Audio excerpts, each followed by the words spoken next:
একদিন এক সাহাবী রাসূলুল্লাহ সাল্লাল্লাহু আলাইহি ওয়াসাল্লামের কাছে এসে বললেন, ইয়া রাসূলুল্লাহ সাল্লাল্লাহু আলাইহি ওয়াসাল্লাম, এমন কোনো সহজ আমল কি আছে যা করলে অল্প সময়ে অনেক নেকি পাওয়া যায়? রাসূলুল্লাহ সাল্লাল্লাহু আলাইহি ওয়াসাল্লাম মৃদু হাসি দিয়ে বললেন, হ্যাঁ, যে ব্যক্তি একবার বলবে সুবহানাল্লাহি ওয়া বিহামদিহি, অর্থাৎ সুবহানাল্লাহি ওয়া বিহামদিহি, আর জন্য আমলনামায় লেখা হবে ৭০,০০০ নেকি আর ৭০,০০০ গুনাহ মাফ হয়ে যাবে। সাহাবী বিস্মিত হয়ে বললেন, ইয়া রাসূলাল্লাহ সাল্লাল্লাহু আলাইহি ওয়াসাল্লাম, এত সহজ আমল?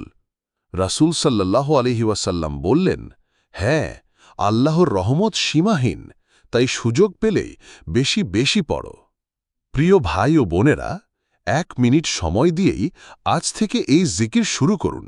হয়তো এর মাধ্যমেই জান্নাত আপনার জন্য সহজ হয়ে যাবে। ইসলামিক সুন্দর গল্প পেতে আমাদের চ্যানেলটি সাবস্ক্রাইব করুন।